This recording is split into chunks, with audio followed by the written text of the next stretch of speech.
Hello everyone, welcome back to the Shintaro Higashi Show, Peter you. Today, we're going to talk about making friends at the dojo. Making friends at judo, making friends at the dojo. At jiu-jitsu, whatever thing that you're doing, how to do it like sort of in a socially non-awkward way. Well, before we jump into the topic, just a quick shout out to our biggest sponsors, Levon and Jason. Yep. Thank you guys so much so for your much. support. Yep, as always. Yeah. And now, all right, well, when you suggested this topic, my mind immediately went to that infamous episode we did, dating at the dojo or something like that, right? Yes, dating in the dojo. Kind of, sort of don't do it, but, if you must, it's natural to develop crushes, right? Yeah, but I think making friends at the dojo is very much encouraged. Yeah, very much encouraged. I think it's great because when you go into the gym, right? If you go to like the best managed gym ever, if you have a 2-week blank where you don't go to training, someone from the gym should reach out, theoretically, right? Hey, where are you? We haven't seen you. Like, you were getting so good. But most gyms don't have the mental capacity or the bandwidth to be able to follow everybody and then make sure that everyone's there. Yes, they take attendance and maybe they have like an automated email thing like, hey, you haven't been to class in 2 weeks. But to give that soft personal touch is very difficult, right, for retention purposes. But if there's an environment where people are very friendly and you have friends, training partners, you get sick, you have a cold, you're not there for a couple weeks, your training partners or your friends will be like, yo, where have you been? Right? I know, yeah. Yeah, so it's very important for you to maintain, right, a consistent thing. Yeah. And someone to keep you accountable, right? Yeah. I mean, there's a lot of benefits there. Like, you could always, if you have a lot of friends, you could ask them for their opinion on what might be going wrong with your judo game. Yeah. Or you can work on certain things. Or I think, like you said, if you've been absent for a while, they'll check on you. Yeah. And it's a great place to make friends because just by the fact that you're doing judo or jiu-jitsu, you're of a certain breed of person. Right? So you have a similar mentality. If you enjoy this thing, you're all like you're a same kind of weird. You know what I mean?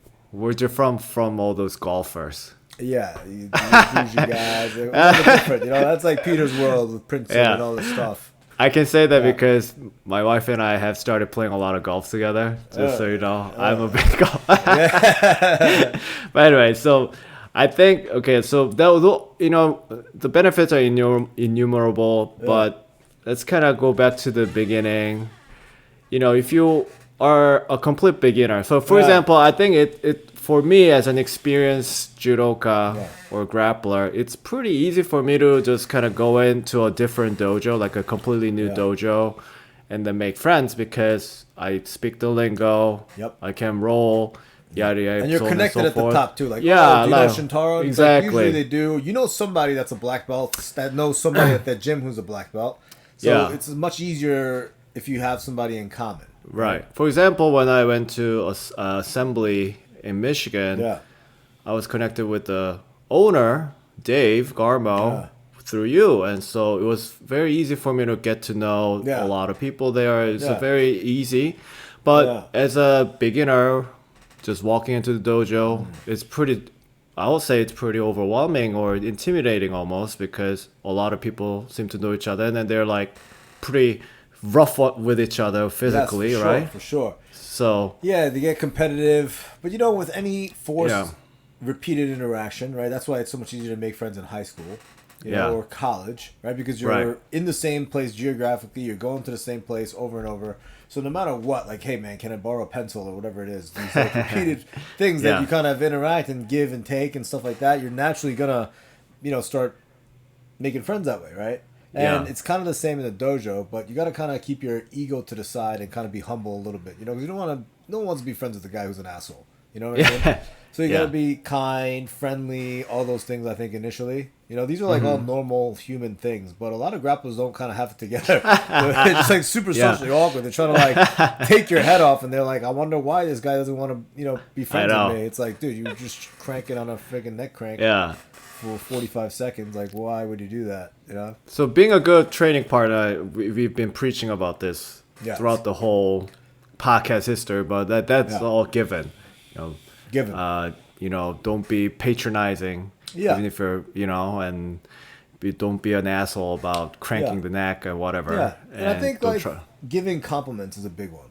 Yeah. As males in this thing, there's predominantly males in the sport, right? And there are women too, but it's predominantly males. And the demographic that go to these places, a lot of the times, those guys get no love, man. Guys don't like, hey man, you looking strong today or big today, or women every day they go to this thing and oh my god, did you get your hair done? It looks so beautiful, the nails, and maybe it's not genuine, but males get a lot less compliments. You know what I mean? Yeah, we're not really nice to each other. No, not nice to each other. And you don't want to be like facetious and like annoying, like, oh, just giving praise everybody. But, someone does something that they've been working on and, oh man, dude, that, Top Game was nice, or knee cut was good, or that Uchimata was fire, whatever. Hey man, you lost a little bit of weight, you look great. I think you joined to lose weight, right?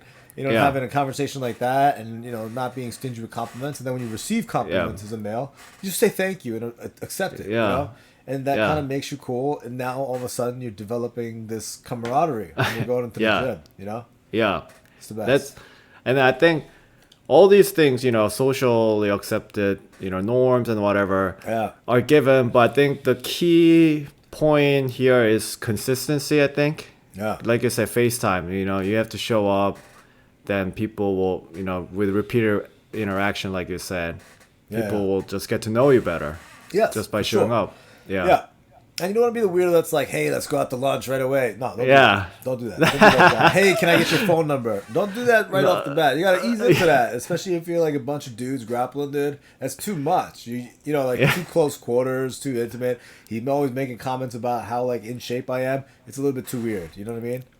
I think you need that intermediary thing, which is Instagram. Hey, can I follow you on Instagram? Is that you gotta is find that a each good other on thing? Instagram. Yeah, you gotta find each other on Instagram. Yeah, I think so. I'm kind of old far on that part because I it's kind of a weird thing for me. It feels a little weird to ask, like, hey, what's your Instagram? Can I follow you? Instead you of on like, the gram? You on the gram? You don't say that. It's more that I do have Instagram. I check it a lot, but just I think the norms have changed, I guess. Here's a good one. Yeah. This one. I did this like a couple months ago. What you making friends with Pat. Hey, you want to get together and drill 30 minutes before class? Yeah. Here, I'll text you. I'll let you know what time I'm coming in. Oh. Easy. Yeah. Very easy. Even before I didn't even get the guy's number first. I ease into that stuff. I don't want to be like creepy. Right. So like, yo, I'll hit you up before I head out or something. So I know you're we both have kids, so it's like put each other on the schedule. Like you on Instagram. And it's like, yeah. And then now we're like Instagram buds. And then it's like, yo, you training? And then we send each other memes. Memes is like the gateway to any male friendship now. And it's so easy because you have the same hobby. I think it's any relationship, really. Yeah. So you send each other judo memes or jiu-jitsu moves or throws. And then every now and then you throw like, something weird.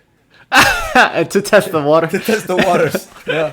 And if they pull back, is it cool? It's like you're like, all right, we're not there yet. You know what I mean? If the person doesn't react, not even a little thumbs up, you went a little too far. So you gotta pull it back. Yeah. And don't send 10 memes. Send 1 or 2 reels. That's it. And you gotta wait for the reactions to. It has to. If you're going through the scroll, it has to be a healthy balance between you.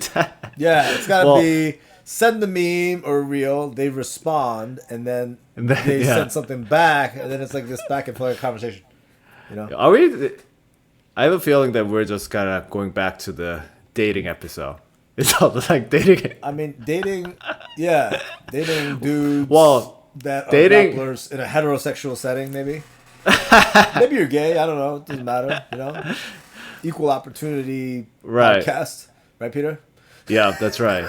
Everyone's welcome in this podcast. Welcome in this space. Yep. Yeah. So I think, we're just joking around, but I think dating and making friends is all it's a social thing, so a lot of overlap here. And I think another thing was if you want to get involved, so for example, you find all these cliques in the dojo. I mean, that's just natural. Definitely. Yeah. But you don't want to butt your heads into any of the cliques like that. I think it's more to like when you're just starting out. I think it just kind of happens naturally when some of these groups will just invite you if you just show up a lot. Yeah. You kind of develop your own little You know, Yeah. even within like the ecosystem of the dojo, right? Like there's people who have kids that you kind of also relate with, and people who you are competitive with in the room, so you relate with them on a grappling level. You know, and you're like, hey man, what are you working on? And that conversation is not the same as when I'm hanging out with a bunch of blue belts who have kids, because you know we're not working on the same thing, right? So we're more like, hey, you know, what is your life like, and what's going on, and school district stuff. And it's kind of nice to be a little bit more versatile, you know. So it's nice having like that room where, you know, I think that's where the critical mass of the dojo kind of come into play. If you have 20 guys in the room always, and that's your whole gym, right, and everyone's 22 years old, you don't have a very diverse group, which kind of makes it difficult to blend in if you're way younger or way older, you know. Right. Yeah. Yeah, and the thing the critical mass, we talked about this before. Once you reach that point, like you can find pretty much like anyone that can share some interest with you. Yes, right. Sure. And then that kind of the snowball effect kind of grows. Yeah. And so you mentioned you touched on an interesting topic also, like the rivals, having a rival. You know. I think rival is kind of in a way your best friend at the dojo. Yeah. I'm definitely not a rival guy anymore. I don't have like rivals in the room. I'm much more cooperative, right? So it's like I'm trying to win. Well, not rival in the sense that like you have to beat that guy. It's more like, you know, you're about same skill level. Yes. Similar weight. Yeah, maybe not for me, but like guys, intermediate guys that have like the back and forth, like you and Eugene. Yeah. Right? Yeah, and then, like Drew and Ian, the classic matchup. Yes. Yeah. Yes. Right. So what do you? I guess you're in a different position because you are. You're basically pretty. When you walk in a room, not a lot of people can match your skill level, I guess. So is that something you miss, like that kind of friendship at the dojo? You know what's nice? I'll tell you this. Being in a pod, sort of in the intermediate to beginner stage, and collectively being afraid of someone and fearing that person and talking shit about that person. I gotta miss that a little bit. You know what I mean? Yeah. Right? Like, man, that guy's always beating the shit out of all of us, right? And then it's like, man, I can't wait like one day. And you know, this is how I like related to Vinny Mancuso, who's like my friend, who's like a freak, and we were both high school wrestlers at the New York Athletic Club, and we would go and there would be these Division I athletes that would literally just beat the piss out of us, you know. And then like sometimes it would be like guys who are on the freestyle international circuit for U.S. wrestling, and they would just like kick the shit out of us all the time, and then just destroy us. And then you know, funny enough, if you talk to Vinny, he would say that he's never ever gotten destroyed. But like I remember like, getting the shit kicked out of me, and then be like, man, like those guys, like he's so good. And then we would like talk each other up, be like, that guy's not so good. That guy freaking sucks. We're gonna beat them. We're gonna be better than them in a couple of years, but we could take them down if we really tried. And like bonding over that, you know. Oh. Or like that's an interesting way to dribble. Yeah. And like we were in high school, and there was like this D1 All-American that was in the room, and you know, I was kind of afraid. He was kind of afraid. We were kind of pretending not to be afraid, but we were both kind of afraid. Like, you wrestle him first. You wrestle him first. No, I'm going to go. No, you go. He's already wrestling that guy. And I, like, walk up and, like, hey, you don't say rolls, right? It's like, hey, you want to, like... It's a wrestle. Yeah, you want to wrestle next, and then I'm going to go live, you know? And then the guy would be like, oh, nah, I'm good. You know, because I'm just like a high school kid, right? And then he wouldn't even wrestle me, and I'm like, oh, man, you know? And then I'm like partially relieved. You know, and then Vinny goes over and goes, you want to go live? And then the guy's like, all right, fine. And now Vinny's in the mix. And I'm like, you know what? Vinny's in there. I'm going to go in there too now. You know, so now I'm like in the mix now. And, you know, we're scrapping. And, you know, we're getting beat. But that kind of a thing, it creates this bond, man. Like, I'll never forget that. Just being, I miss that. I definitely miss that, you know. Yeah. And I get a little bit of that in jiu-jitsu because I'm not, you know, always the best guy in the room, right? Because I'm still learning jiu-jitsu, you know, and I'm not like judo, I'm, you know, 99% of the time. So, but like jiu-jitsu, I'm always working on new stuff, right? Open guard, you know, stuff. You know what I mean? So when you're trying new things, you're always going to kind of get beat. You know, I'm trying this thing. And, but yeah, I miss that kind of. And then that's like a point of shared experience, I guess, like with your other black belts at the gym. Yeah, yeah. So I think every level there's a certain thing, you know what I mean? And then when you're a beginner, and then there's a woman that's much more skilled, and you develop a crush, or something like this. Refer it back to our dating episode. Dating in the Dojo. Yeah, and that's nice. Sometimes when like a lady's watching and you want to impress her, and you're an intermediate, and you're just like going as hard as you possibly can, and there's some magic there. You know what I mean? Right? I think so. Yeah. If you're into that, yeah. Or if you're dating someone and then you bring him to the dojo, and like watch me do this thing. Right. I don't recommend that. Just because, again, like you said, if you're a grappler, we're like a different breed. Yeah, it's very true. Yeah. And not a lot of people get it. My wife doesn't really get it. She doesn't think it's hot. So. No. All right. What would you do like if you brought your wife to a judo school and she was watching, and then somebody was just beating the shit out of you? What would she say afterwards? She... that's never happened to me before because you guys. No, not because I'm good. Because she's come a couple of times, and then every time you guys would just flop all over in front of me. We're trying to make it look good. That's the right thing to do, by the way. Yeah. If you guys are friends. But then the problem is she doesn't really get it. She doesn't know the rules, and then she kind of thinks like, oh yeah, everyone's kind of you're throwing. Yeah, you threw all your friends, and cool. Yeah, but she doesn't really get the intricacies. Like, I can't say it's like, hey, did you see me throw Shintaro with Uchimata? How he's a lot better than me. Like, okay. Let me ask you a question. If you brought her to the dojo and everyone just relentlessly beat on you the whole time, do you think she would find you less attractive? I don't think it'll change anything. Really? I've actually, because she doesn't really care about that. What if you're getting held down and you start crying? If I start crying, maybe it's like she'll be kind of concerned why I'm crying. Maybe maybe I'm hurt. But I asked her about this. I mean, this is kind of a digression, but because she doesn't do any type of grappling, it's the concept is very foreign to her, so she doesn't find grappling prowess or lack thereof. Yeah.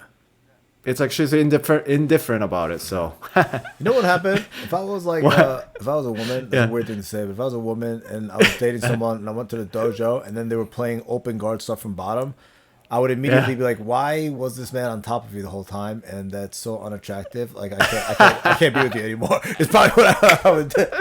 That's what probably would happen.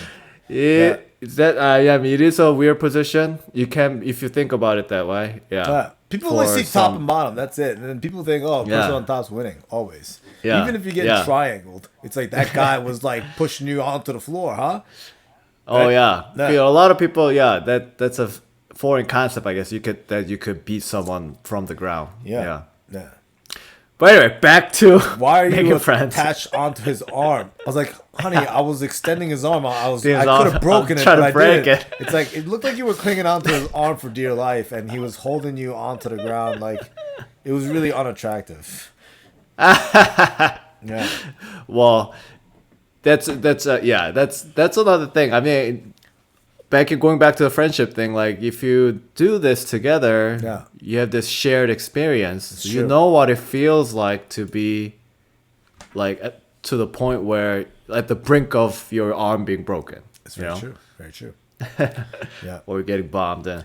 But anyway, so I think kind of to recap, making friends at judo, all the social norms, it's not like we're weird people. Yeah, just I think showing up, if you don't feel intimidated, we're all regular people. Just show up, keep coming, and then people will. Yeah, and then the people who are already there, you should try to be nice to everyone, include everyone, make sure they feel welcome. Yeah. Sure. So now this is kind of our personal conversation we always have, like, because we were when we were in our mid-20s, whatever, we were the ones who were like organizing everything, going out and on that. And now we've kind of moved past that. I guess we're not part of the cool kids anymore. Oh yeah. I don't socialize with my students that much anymore. I think that was the era, right? Where like when I was late 20s, we were all in our late 20s. We had a bunch of black belts that were all savages, and then we'd all train and go eat and drink afterwards. You know, like those days are kind of long gone for me. And I think the tail end of that, where I was still kind of like hanging out and like, you know, bullshitting with some of the guys. Like if they had a birthday I would go to, I think that was like the last guy was like George, you know, and he just moved. Yeah. So now, I know. You know, obviously Eugene, because he's my cousin, I see him at Thanksgiving and stuff. But I think those days are very few and limited at this point, and I think but that's just that natural progression of things, you know. I think so. School, you know, it's like the S curve in business, right? What is that? You know, it goes up and then it goes down and then it like peters off and then that's it. So you gotta kind of constantly innovate and then reinvent. And the dojo social scene cannot always be built around, you know, the instructor. Let's go out to dinner, guys. Like, can't really be. Yeah. And I have my other, you know, communities that I belong to and such. And so it's kind of better that way for me to kind of like step away from it from a social standpoint. I think. You know, and you see the new like cliques coming up, right? Now you observe there's a little friends, different groups of friends happening in KBI right now. For sure. Yeah, they definitely go out to eat and stuff, and but you know, New York City's so transient. You know, it's tough, right? Yeah, I mentioned this because I think for me it was a little hard to let that go of that part of life because I had so much fun with you guys. Yeah, but I think, you know, we just kind of appreciate it and then kind of let it go. You know, I think things change. It was a beautiful chapter, you know? Like I remember one time I was dating this woman and then I brought her around Peter and Peter was like, said something really mean. And then she looked at me to do something and I was like, what do you want me to do? Peter's my buddy. And then she was like, I can't believe he said that. Did Peter just call me a gold digger? I was like, no, he didn't. But I kind of, maybe he kind of did. Like, not that I have money, but like. There was one episode and a half. Like, if you get me drunk, I'll tell you. But yeah, that was a funny situation. Yeah. It was fun, man. It was like being 20 something. Like, you know, maybe I was like 30, right? Yeah, we all lived right next to each other too. So we were like, you know, go out to the local bars and then like go out after. Yeah. And I had the perfect thing because it's like I wasn't really working a day job, so it's like I could go out and have drinks. I didn't have kids, so it's like, you know, all right, let's go. You know, we all lived in the 70s, right? So it was like, let's take the subway together. We go there. So you guys want to get a burger? And then we get a burger. It's like, you guys want a couple of beers? And we have like 8, you know? One time we just wanted to grab some snacks. We had already drunk at the bar, and we were like, hey, let's get some, I don't know, snacks at the bodega across the street. And then we ran into all these restaurant workers just hanging out, drinking beer in the back of the bodega. Yeah, that's right. And then we ended up hanging out with them until 5 a.m. Yeah, as well. It's good times, but. Yeah. Anyway, those days are gone, but I think I just want to give you guys a perspective on what we went through and, you know, how we became friends and all. Yeah, it's good to have friends. It's a good thing. It's harder to make friends when you're older too, though. Definitely. Then you have more responsibilities and all that stuff. But when you're grappling, I think it's a lot easier to make friends because, you know, you're in the same place all the time, and I just think it's a really good place to, you know.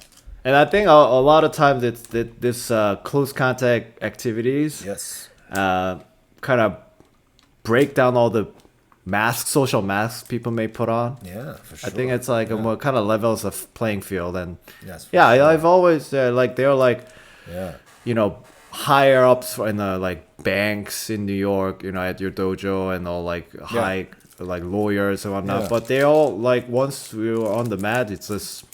Everyone's a grappler, and I really appreciate that fact. Definitely.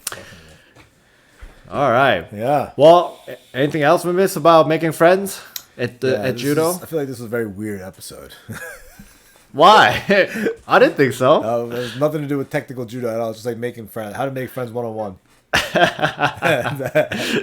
Everyone needs that. I mean, I think a lot of times it's, you know, I think this is it is most overlooked aspect of judo, but it's just one of the best and important parts. I think that's the most important thing for retention. Really. If you can be friendly with somebody and people are like, hey, man, where are you? And you look forward to seeing those guys outside of like just the technical side of training. If your whole world is like, I got to go to the gym and get better and beat these guys, then you're not going to last, you know? Yeah. But you're trying to make yourself better. They're trying to make themselves better and you could help each other get there. That's a different type of a friendship. You know what I mean? It's not like you're working in the office trying to backstab each other for that promotion. You know, it's a little bit different. Yeah. We're all trying to, you know, bring everyone up together. Yeah, that's the mentality. And also, it sounds like we made this episode so that you can delegate your retention work to your members. Yep. That's why you gotta, I'll tell you this, man, if you made it this far, I'm gonna give you a tidbit. That microaggression, you got to be on top of it. And, you know, when people hear microaggression, it's like, oh, you know, this soft Twinkie crowd or whatever it is. But let me tell you something, man. When, like, there's guys who were wearing a black belt who were like, actually, that technique was good. Actually, that wasn't so bad.